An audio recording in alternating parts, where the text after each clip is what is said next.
नमस्कार,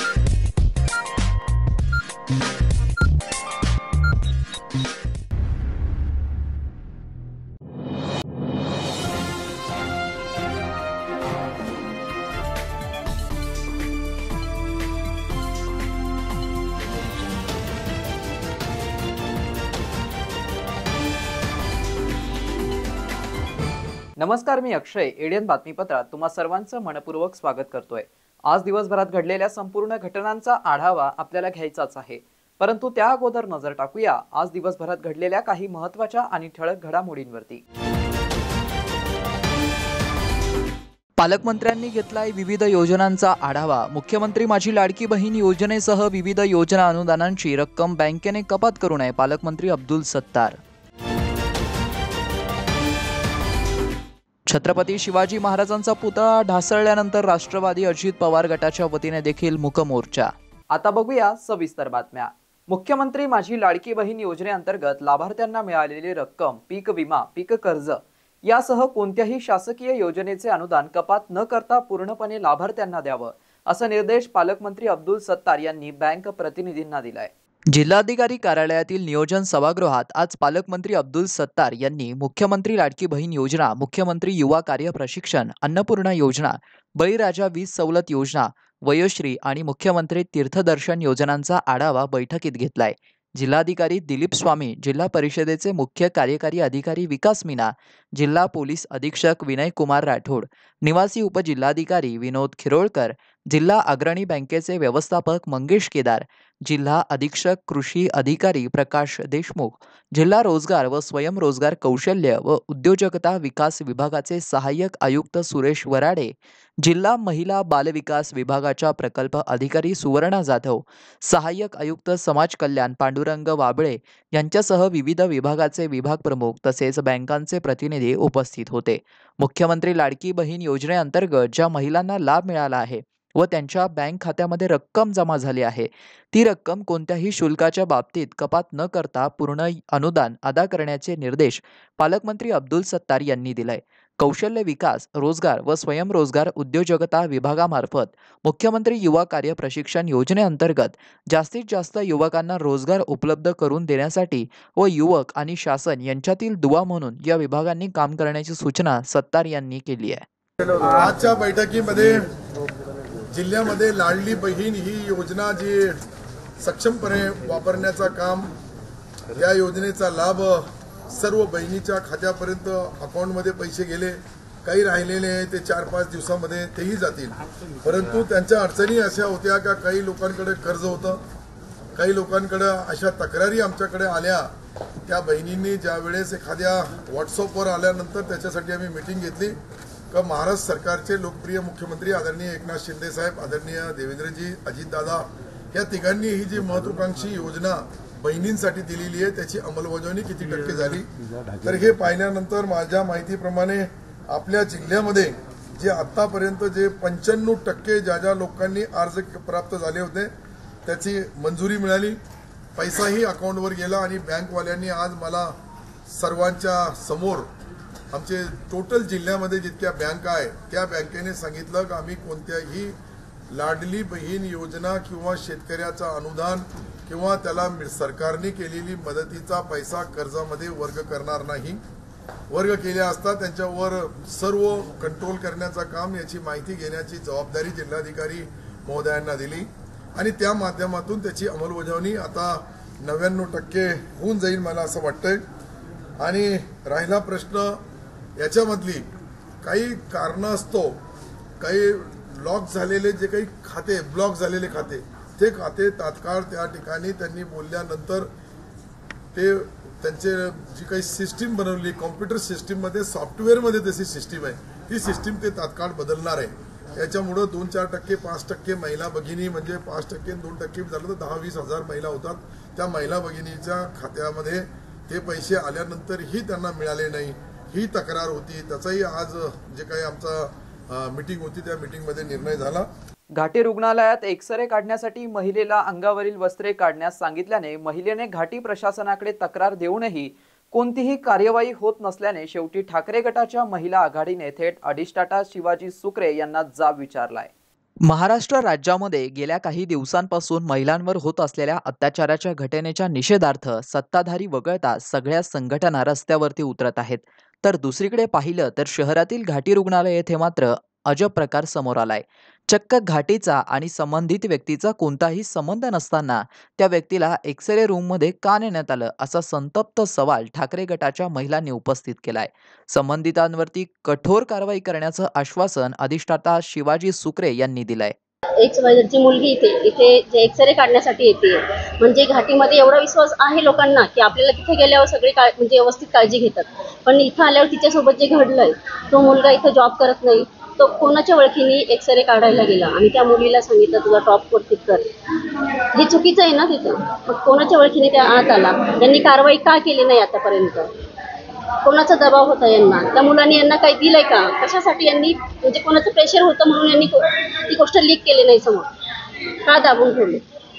त्या मुलीला न्याय मिळायला पाहिजे. आमच्या मुली येतात इथे, आम्हाला न्याय मिळाला पाहिजे. यांनी लवकरात लवकर कारवाई करून त्याला अटक करायला पाहिजे. आपण इथं शिवसेनेची महिला आघाडी आहे, ही महिलांसाठी सक्रिय काम करते आणि आम्ही अशा घटना, हे दुर्दैवानं झालं म्हणावं, कारण हे एवढी मोठी घाटी आहे ना, की इथं विश्वासावर लोक येतात, गोरगरीब जनता येते आणि इथच्या DN म्हणजे जेव्हा लेडीज येतात तेव्हा लेडीज ठेवणंच अपेक्षित असतं. पण कसा हा भोंगळ कारभार ह्या प्रशासनाचा आहे. आणखीन वर म्हणतात की आम्हाला सरकार सांगते. सरकार हे सांगते का की महिलांवर अत्याचार करा? प्रत्येक गोष्ट ही प्रत्येकाने आपल्या जबाबदारीने केली पाहिजे आणि जबाबदारी म्हणजे ज्याला पेलवत नाही त्याला डिसमिस करून टाकायला पाहिजे. हे 48 तास झाले. 48 तास तर व्हायलाच नको पाहिजे होते, कारण त्याच्यावर गुन्हा दाखल व्हायला पाहिजे होता, तो अंदर जायला पाहिजे होता. असे लोक जर याच्यात म्हणजे त्यांनी काय म्हणावं या एवढ्या मोठ्या घाटीला. महाराष्ट्रामध्ये महिलांवरती एवढे अत्याचार सुरू आहेत आणि सातत्याने शिवसेना त्याला न्याय मिळावा म्हणून सातत्याने काम करत आहे, आंदोलन करत आहे. आणि आता परवाच्या दिवशी घाटी प्रशासनामध्ये संभाजीनगर येथील मोठं हॉस्पिटल आहे, प्रचलित हॉस्पिटल आहे आणि या हॉस्पिटलमध्ये एक मनुष्य येतो जो ओळखीचा नसतो. तो करोना काळामध्ये कुठेतरी रोजंदारीवर इथे होता. तो एक्सरे विभागामध्ये घुसतो आणि एका मुलीला त्याने कपडे उतरून एक्सरे काढला. ती मुलगी अक्षरशः शर्मसार झाली आणि तिला लाज वाटली, तिच्या आईला पण लाज वाटली आणि त्यांनी महिला आघाडीजवळ धाव घेतली. महिला आघाडीला सांगितलं की आम्हाला न्याय द्या, आमच्यासोबत असं घटना घडलेली आहे. म्हणून आम्ही डीन साहेबांना हे विचारायला आलो की प्रशासन झोपलेलं आहे का तुमच्या एवढ्या म्हणजे आपत्कालीन विभागामध्ये कोणीतरी घुसतं आणि कोणीतरी तुमचे मशीन ऑपरेट करतात, तर मग तुमचे जे प्रमुख लोक आहेत ते कुठे आहेत? आणि त्या मुलीला न्याय मिळावा म्हणून आज सगळ्या महिला इथे आलो आणि डीन साहेबांना निवेदन दिलेलं आहे. शहरामध्ये राष्ट्रवादी काँग्रेस पक्ष अजित पवार गटाने मालवणमधील छत्रपती शिवाजी महाराजांच्या पुतळ्याबाबत निषेध व्यक्त करत संबंधित दोषींवरती कारवाई करावी अशी मागणी केली आहे. छत्रपती शिवाजी महाराज यांच्या पुतळ्याचं जे काही पुतळा कोसळला त्याचा निषेध म्हणून छत्रपती संभाजीनगर शहर आणि जिल्ह्यामध्ये सगळ्या ठिकाणी त्याचा निषेध, तीव्र निषेध या ठिकाणी आम्ही करीत आहोत. छत्रपती शिवाजी महाराज यांचा इतिहास हा देशात नाही तर जगामध्ये प्रसिद्ध आहे आणि ते हिंदवी स्वराज्याचे संस्थापक असून ते आमचं दैवत आहे. आणि हा जो काही प्रकार घडला याचा राष्ट्रवादी काँग्रेस पक्ष जाहीर निषेध करतोय. कालच माननीय अजितदादा पवार यांनी या संदर्भामध्ये जे कोणी आरोपी असतील त्या आरोपीवरती कडक शासन व्हावं अशा प्रकारचे निर्देश दिलेले. आणि हा जो निषेधाचा कार्यक्रम ठेवण्यात आलेला आहे महाराष्ट्रभर, विरोधकांनी सुद्धा याचं राजकारण करू नये. छत्रपती शिवाजी महाराज हे महाराष्ट्राचे नाही, देशाचे नाही, तर त्यांचा इतिहास संपूर्ण जगासमोर आलेला आहे आणि म्हणून ते दैवत आहे. या दैवताच्या संदर्भामध्ये कोणत्याही प्रकारचं राजकारण घडू नये अशा प्रकारचं अजितदादांनी कालच या ठिकाणी आव्हान केलेलं आहे. तरी त्याला प्रत्येकाने साथ द्यावी. मालवणची जी दुर्घटना जी झालेली आहे, दुर्दैवी दुर्घटना जी झालेली आहे, आज राष्ट्रवादी काँग्रेसतर्फे खूप आंदोलन त्या ठिकाणी आम्ही क्रांती चौक इथं करत आहोत. आमची एकच मागणी आहे की जो कोणी ज्या संदर्भात जबाबदार व्यक्ती असेल, ठेकेदार असेल, अधिकारी असेल किंवा राजकीय नेता असेल, अशावर कठोर कारवाई त्या ठिकाणी करण्यात यावी. तसेच त्या ठिकाणी लवकरात लवकर त्या पुतळ्याचं काम सुरू करून आणि लवकरात लवकर चांगल्या दर्जाचं त्या ठिकाणी काम व्हायला पाहिजे आणि 1000 वर्षे टिकले पाहिजे असं पुतळा त्या ठिकाणी उभारले गेले पाहिजे, अशा मागणीसाठी आज आम्ही या इथे मूक आंदोलन करत आहोत. जे कोणी याला जबाबदार आहे त्याच्यावर ऑलरेडी अजितदादा पवार यांनी सांगितलेच आहे, त्यांच्यावर कठोरात कठोर कारवाई करण्यात येईल. त्यामुळे त्या विरोधकाच्या आरोपाला काही गेलं. काल अहमदपूरला दादांनी 13 कोटी जनतेची माफी तर मागितली, परंतु शासनाने जो दोषी असेल त्याला कडक ते कडक शासन हो यासाठी मूक मोर्चाचे राज्यस्तरीय राष्ट्रवादीने हा निर्णय घेतला. त्यामुळे आज निषेध नोंदवतो. तर पेरियार रामास्वामी यांच्या महाराष्ट्रातील पहिल्या पुतळ्याचं अनावरण 1 सप्टेंबर रोजी महाराष्ट्र कॉलेज परिसरात तामिळनाडू येथील खासदार थोल थिरुमावलम यांच्या हस्ते करण्यात येणार असल्याची माहिती आयोजक प्राचार्य सुनील वाकेकर यांनी पत्रकार परिषदेत दिली आहे. आपण या गोष्टीकडे लक्ष द्यायला हवं की दक्षिण भारतामध्ये आणि विशेषतः तामिळनाडू राज्यामध्ये जो ह्युमन डेव्हलपमेंटचा इंडेक्स आहे तो भारताच्या पूर्ण देशाच्या खूप पुढे आहे. तामिळनाडूचा लिटरसी रेट, साक्षरता दर हा भारताच्या खूप पुढे आहे. तामिळनाडूच्या लोकांचं दरडोई उत्पन्न हे भारताच्या सरासरीच्या खूप पुढे आहे. हे सगळं कशामुळे तर पेरियारनी या ठिकाणी जे काही सुधारणावादी चळवळी केल्या त्यातून त्या ठिकाणचे जे बहुजन होते, SC ST OBCs होते, ते धार्मिक कर्मकांडापासून मुक्त झाले, ते धार्मिक अनिष्ट चालीरीतींपासून मुक्त झाले. त्याच्यामुळं ते एज्युकेशनकडे वळाले आणि विशेषतः पेरियार यांनी प्रयत्न केला की त्यांचं जे काही एज्युकेशन असेल ते हिंदी, इंग्रजी किंवा तामिळ भाषेमध्ये सुद्धा जे काही संस्कृत शब्द होते त्याच्या विरोधात पेरियार यांनी मोठं आंदोलन उभं करून तामिळ भाषा शुद्धी, संस्कृत शब्दांपासून शुद्धीची मुवमेंट चालवलेली आहे. आणि त्या लोकांच्या लोकभाषेमध्ये जी ती भाषा रोज बोलतात, ज्या भाषेमध्ये विचार करतात, त्या भाषेमध्ये त्यांना एज्युकेशन मिळाल्यामुळे तिथल्या लोकांची ह्युमन डेव्हलपमेंट झालेली आहे. आणि सरांच्या संस्थेचं नावसुद्धा मानव विकास व पुनर्निर्माण संशोधन संस्था आहे.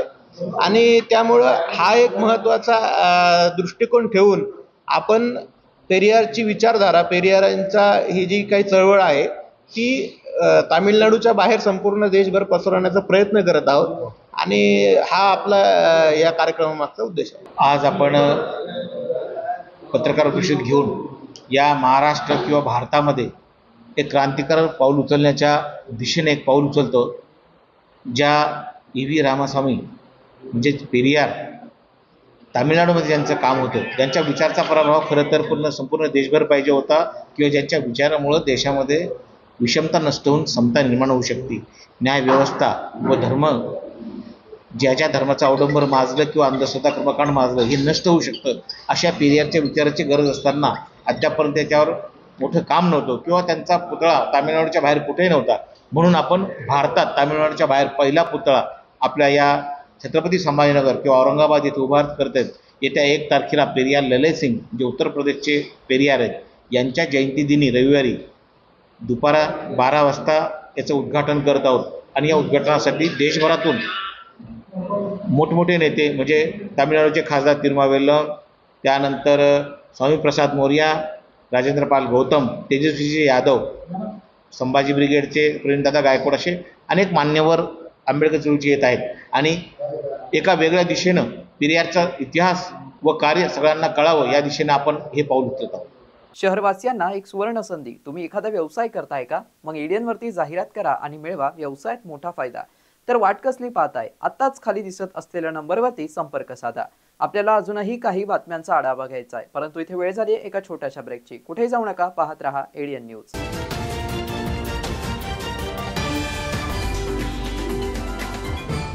जल जीवन मिशन पूर्णत्वाला नेण्यासाठी महाराष्ट्र शासन अथक परिश्रम घेत आहे. प्रत्येक ग्रामस्थाने पाण्याचा काटकसरीने वापर केल्यास संपूर्ण गावास वर्षभर पाणी उपलब्ध होईल. आपली ग्रामपंचायत आणि सर्व ग्रामस्थांनी जे आपल्या गावातले पाण्याचे स्रोत आहेत त्याची सुरक्षा करणं आवश्यक आहे. आता सांडपाणी, कचरा पाण्यात मिसळणार नाही याची मिळून चोख व्यवस्था करायची आहे. महाराष्ट्र शासनाच्या जल जीवन मिशनचा एक भाग बनूया.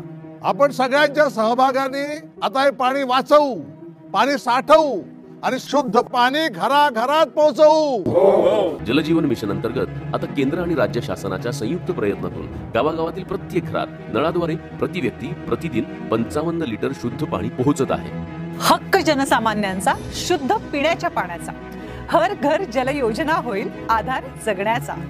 थांबली पायपीट दूरवरी, नाही हंडा डोक्यावरी. जलजीवन आले घरोघरी. माझी योजना माझी जबाबदारी. पाणी पुरवठा आणि स्वच्छता विभाग, महाराष्ट्र शासन. तर आज आपण कुठला विषय शिकणार आहोत? तर जलजीवन मिशन बद्दल कोणाकोणाला माहिती आहे? अरे वा, तू सांग. पाईपलाईन द्वारे घरोघरी नळ दिले जातात. हे नळ आल्याने काय होणार? घरोघरी स्वच्छ पाणी येते. मग त्यासाठी आपण काय केलं पाहिजे? पाणी वाचवायला काय करावं लागेल? मग पावसाचे पाणी जमिनीत खड्डा करून साठवलं पाहिजे. बरोबर. तुम्ही सगळेजण पाळणार ना मग आपली जबाबदारी? सांगणार ना मग तुम्ही आपल्या घरी? जलजीवन मिशन अंतर्गत आता केंद्र आणि राज्य शासनाच्या संयुक्त प्रयत्नातून गावागावातील प्रत्येक घरात नळाद्वारे प्रति व्यक्ती प्रतिदिन 55 लिटर शुद्ध पाणी पोहोचत आहे. आता यासाठी लोकसहभागातून पाण्याचा ताळेबंद, समान पाणी वाटप, उपांगांची देखरेख, देखभाल दुरुस्ती यासाठी सामुदायिक प्रयत्न करून या योजनेचा अविरत लाभ घेऊ. थांबली पायपीट दूरवरी, नाही हंडा डोक्यावरी. जलजीवन आले घरोघरी. माझी योजना माझी जबाबदारी. पाणी पुरवठा आणि स्वच्छता विभाग, महाराष्ट्र शासन. केंद्र आणि महाराष्ट्र शासनाच्या जलजीवन मिशनच्या माध्यमातून आता घराघरापर्यंत नळाद्वारे शुद्ध पाणी पोहोचविण्याची मोहीम पूर्णत्वाला नेली जात आहे. या मोहिमेच्या यशस्वीतेसाठी आपल्या प्रत्येकाची जबाबदारी वाढली आहे. ही योजना सुरळीत चालण्यासाठी पंपाकरिता विजेची आवश्यकता असते. म्हणूनच आपण आपली पाणीपट्टी वेळेत भरूया. असे न केल्यास पंपाचे संचालन किंवा अन्य खर्च जसे निर्जंतुकीकरण, देखभाल दुरुस्ती आणि उपकरण व साहित्यांसाठी लागणाऱ्या निधीअभावी योजना बंद होऊ शकते. म्हणूनच आपण आपली पाणीपट्टी ग्रामपंचायतीकडे वेळेत जमा करू. आपली योजना आपली जबाबदारी. केंद्र आणि राज्य शासनानं केली योजना भारी.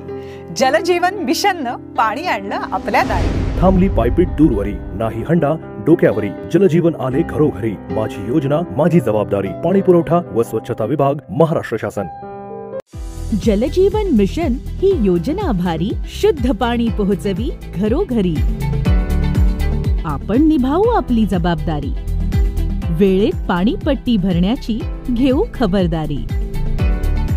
निर्जंतुकीकरण अन देखभाल दुरुस्ती यातूनच होईल ना मग खर्चाची वजाबाकी. जल पुनर्भरण अन भूजल संवर्धनाची जो कास धरी. शाश्वत पाणी संचयातून भविष्य आपुले सुदृढ करी. शुद्ध पाण्यामुळे निरोगी आयुष्याची किमया न्यारी. केंद्र अन राज्य शासनाची ही योजना गुणकारी. पाणी म्हणजे जीवन, पाणी हे संजीवन. आयुष्य बहरेल घराघरात. मिशन जलजीवन. थांबली पायपीट दूरवरी, नाही हंडा डोक्यावरी. जलजीवन आले घरोघरी. माझी योजना माझी जबाबदारी. पाणी पुरवठा व स्वच्छता विभाग, महाराष्ट्र शासन. अनेकांच्या मनात स्वप्न असते की देशाची सेवा करायची, परंतु काही लोकच योग्य प्रशिक्षण घेऊन ते वास्तवात पूर्ण करतात. वास्तविक सैनिक बनणे सोपं काम नाही, कारण प्रशिक्षणाच्या मैदानापासून ते युद्धाच्या रणांगणापर्यंत प्रत्येक क्षण संघर्षमय असतो. फक्त जो इमानदार, समजूतदार असेल आणि ज्याची इच्छाशक्ती प्रबळ असेल असाच व्यक्ती या क्षेत्रात टिकू शकतो. प्रत्येक वर्षी अनेक परीक्षार्थ्यांना यश प्राप्त होते, ते फक्त आणि फक्त गरुडचे पगाडणे. पंख आम्ही देतो, उंच भरारी तुम्ही घ्या.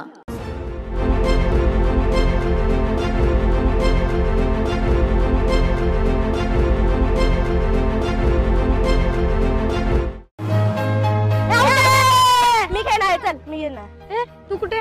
माझा नंबर आहे आता. हो याचा नंबर आहे. तू कशी आलीस खेळायला? आणि तुला खेळायला वेळ कसा मिळाला? अरे आता माझ्याकडे खेळायला आणि अभ्यास करायला वेळच वेळ आहे. म्हणजे मला रोज आई बरोबर पाणी आणायला दूर जावं लागायचं, त्यामुळे तुमच्यासोबत खेळायला मला वेळच नाही मिळायचा. कधी कधी तर माझी शाळा पण बुडायची. मग आज वेळ कसा मिळाला? कारण आता आमच्या घरी नळ आलाय, त्यामुळे पाणी आणायला दूर जावं लागतच नाही. त्यामुळे सगळीकडे चांगलं पाणी मिळतंय. मी खेळू ना? हिच्यानंतर माझा नंबर. हा केंद्र आणि महाराष्ट्र शासनाच्या जलजीवन मिशनमुळे महाराष्ट्रातील प्रत्येक घरी प्रतिदिन प्रति व्यक्ती 55 लिटर शुद्ध पाणी पोहोचवलं जाते. अनेक दुर्गम भागातील वाड्या वस्त्यांवरही सौर ऊर्जेचा वापर करून शुद्ध पाणी पोहोचवलं जाते. त्यामुळे अनेक महिलांचा पाण्यासाठी होणारा त्रास वाचला आहे. तसेच अनेक मुलींच्या शिक्षणातील आणि खेळण्यातील अडथळा दूर होतोय. थांबली पायपीट दूरवरी, नाही हंडा डोक्यावरी. जलजीवन आले घरोघरी. माझी योजना, माझी जबाबदारी. पाणी पुरवठा आणि स्वच्छता विभाग, महाराष्ट्र शासन. सलाम सरपंच. अरे सलाम युसुफ भाई, काय म्हणतो बा? मी काय ऐकलंय बाबा, तुम्ही जे गावात पाईपलाईन नळ लावून देणार आहे त्याचे पैसे घेणार आहे म्हणून. मी नाही घेणार आहे बा. मग आता तुझ्या घरात वीज येते, त्याचं बिल भरतं की नाही? भरतो की. अरे मग तसंच आहे ते. आता तुमच्या घरात पाईपलाईन टाकणं, त्याला नळ लावून देणं, हाच खर्च शासन आणि 10% लोक वर्गणी यातून होणार आहे. पण त्याच्या देखभाल, दुरुस्ती, पाणी सोडायचं, तो विजेचा पंप चालवा लागेल. त्याचं बिल कोण भरत? म्हणजे महिन्याभरात तुम्ही जेवढं पाणी वापराल त्याचं फक्त बिल भरायचं आहे तुम्हाला, बस. याच्यात आपलाच फायदा आहे ना का? म्हणजे आपलं घर, शाळा, सगळीकडे साफ आणि स्वच्छ पाणी येईल. असं आहे का? म्हणजे पाणी जेवढं पाहिजे तेवढंच वापरायचं, म्हणजे आपलं बिल पण कमी येईल ना. आता समजलं मला. येतो मी. जलजीवन मिशन अंतर्गत आता केंद्र आणि राज्य शासनाच्या संयुक्त प्रयत्नातून गावागावातील प्रत्येक घरात नळाद्वारे प्रतिदिन प्रति व्यक्ती 55 लिटर शुद्ध पाणी पोहोचत आहे. थांबली पायपीट दूरवरी, नाही हंडा डोक्यावरी. जलजीवन आले घरोघरी. माझी योजना, माझी जबाबदारी. पाणी पुरवठा व स्वच्छता विभाग, महाराष्ट्र शासन. मस्त मास्क पहना रे तूने. Thank you sir. वो जान बचाने के लिए पहनना पड़ता है ना सर. रेडीमेड है या टेलर मेड है? ऑनलाइन ऑर्डर किया है सर. एक और है ना सर. देना. बहुत मस्त लगे आपको. ये ना सर. सर ना भाई, जान बचाने के लिए बाइक चलाते वक्त सिर्फ खोपड़े पे मास्क पहनेगा तो खोपड़े को कौन बचाएगा? समझ गया सर. हेलमेट ऑनलाइन ऑर्डर कर, वरना हमेशा के लिए ऑफलाइन हो सकता है. Okay sir. ये ले. चल हम ये भी ऑनलाइन भर दे. हेलमेट पहने, ट्रैफिक नियमों का पालन करें, जिंदगी के सफर को सुरक्षित रखें.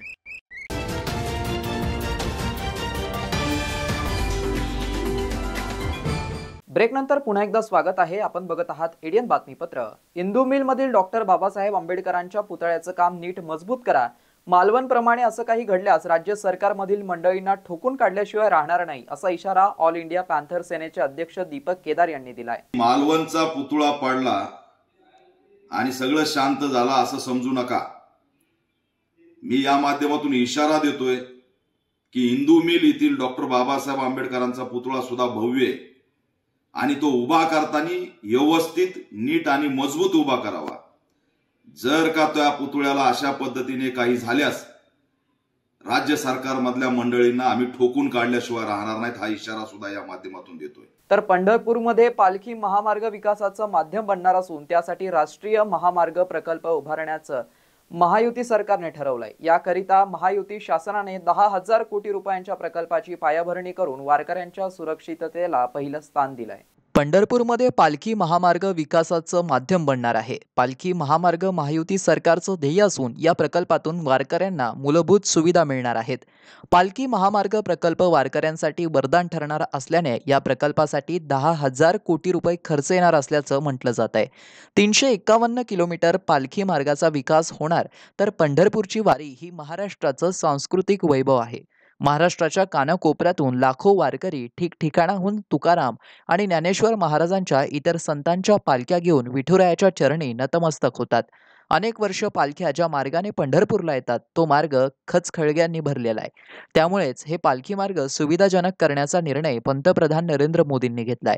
त्यासाठी राष्ट्रीय महामार्ग प्रकल्प उभारण्याचं महायुती सरकारनं ठरवलंय. याकरिता महायुती शासनाने 10,000 कोटी रुपयांच्या प्रकल्पाची पायाभरणी करून वारकऱ्यांच्या सुरक्षिततेला पहिलं स्थान दिलंय.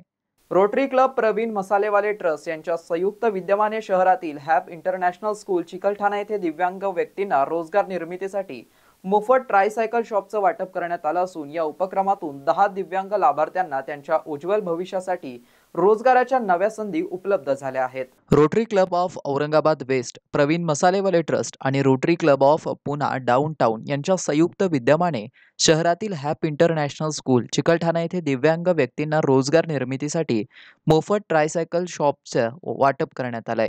या उपक्रमातून 10 दिव्यांग लाभार्थ्यांना त्यांच्या उज्ज्वल भविष्यासाठी रोजगाराच्या नव्या संधी उपलब्ध झाल्या आहेत. या प्रसंगी उपस्थित दिव्यांग लाभार्थ्यांच्या चेहऱ्यावरती आनंदाची झलक स्पष्टपणे दिसून येत होती.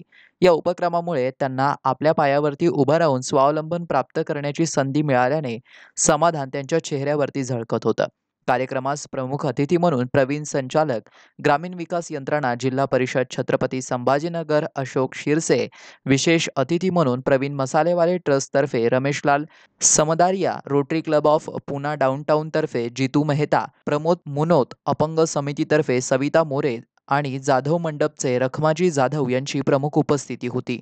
प्रदीप मुनोत यांनी उपक्रमाची पार्श्वभूमी, प्रेरणा व राबवले जाणाऱ्या इतर कार्यक्रम यांची सविस्तर माहिती दिली आहे. जितू मेहता व रमेशलाल समदारिया यांनी उपक्रमास शुभेच्छा दिल्या. अशोक शिरसे यांनी शासकीय मदती व्यतिरिक्त स्वयंसेवी संस्थांच्या मदतीची दिव्यांगांना खूप गरज आहे असं नमूद केलं व अशा उपक्रमांना लागेल ती मदत करण्याचं आश्वासन दिलंय. कार्यक्रम यशस्वी करण्यासाठी हे आयोजन रोटरी क्लब ऑफ औरंगाबाद वेस्टचे सचिव मैत्रेय मुदगवी, कोषाध्यक्ष प्रसाद टाकळकर, माजी अध्यक्ष हेमंत लांडगे आणि प्रकल्प प्रमुख रसिका पंतोजी, क्लब सदस्य रामदास वाघमारे व शेख शाहिद यांच्या अथक प्रयत्नांमुळे शक्य झालंय. रोटरी क्लब औरंगाबाद इलाइटचे अध्यक्ष हसमुख सोमय्या, विवेक कानडे, सतीश लोणीकर, रागिनी कंदाकुरे आणि स्वाती स्मार्ट यांच्यासह अनेक मान्यवरांनी कार्यक्रमात आपली उपस्थिती दर्शवली. सूत्रसंचालन हेमंत लांडगे यांनी केलंय तर मैत्रेय मुदकवी यांनी आभार प्रदर्शन केलंय. कार्यक्रमाचा हा उपक्रम दिव्यांग व्यक्तींसाठी एक प्रेरणादायी आणि आदर्श उदाहरण ठरला आहे. आज हॅप इंटरनॅशनल स्कूल चिकलठाणा छत्रपती संभाजीनगर येथे एक आम्ही ट्रायसिकल शॉप डोनेशनचा उपक्रम राबवला होता.